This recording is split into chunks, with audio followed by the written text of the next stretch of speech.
అటుగా BRS MLA Jagadish Reddy CM Revanth Reddy మధ్య assembly వేదికగా మాటల యుద్ధం నడిచింది. జగదీష్ కామెంట్లకు సీఎం రేవంత్ తనదైన శైలిలో కౌంటర్ ఇచ్చారు. ఎవరేమన్నారో చూద్దాం.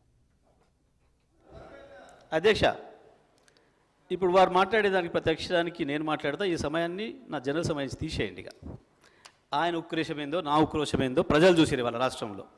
ఎందుకు అంతగానో ఆవేశపడ్డాడో, ఎందుకు మళ్ళీ జైలు జీవితం గుర్తు చేసుకుంటున్నాడో.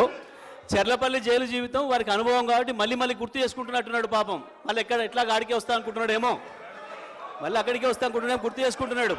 అధ్యక్ష, మా జ్ఞాపకాలు మాకుంటాయి, వారి జ్ఞాపకాలు మాకుంటాయి. నాకు కూడా చెంచల్గూడ జైలు గుర్తుంది అధ్యక్ష. నాకు కూడా మీరాగురిగా నేను చెప్తా కానీ వాళ్ళందరికీ నాకు కూడా చెంచల్గూడ గుర్తుంది అధ్యక్ష. ఎందుకంటే తెలంగాణ ఉద్యమం కొరకు జైలు పోయిన అనుభవాలు. ఆయనకు చెర్లపల్లె గుర్తుంటుంది అధ్యక్ష, ఆయనకు అదే గుర్తుండదు అధ్యక్ష. పాపం మళ్ళీ యాద్ చేసుకుంటున్నాడు అధ్యక్ష. ఎంత క్రోషంగా మాట్లాడిండు అధ్యక్ష. వారు గొప్పలు చెప్తారు. సూర్యాపేట రైస్ మిల్లులో దొంగతనం చేస్తే సూర్యాపేట మిల్లర్స్ పట్టుకొని సూర్యాపేట రైస్ మిల్లులో ఎవరిని చెట్టుకు కట్టేసిరో కూడా సూర్యాపేటలో చిన్న పిల్లగాని నిక్కరేసుకున్న పిల్లగాని అడిగినా చెప్తారు అధ్యక్ష. మిగతా వివరాలు మా వెంకటరెడ్డి గారికి ఒక 2 నిమిషాలు సమయం ఇస్తే వాళ్ళది ఎంత గొప్ప చరిత్రనో, ఎప్పుడెప్పుడు ఏమేం చేసిరో తాతలు ముత్తాతల నుంచి మొత్తం లెక్క చెప్తాడు అధ్యక్ష.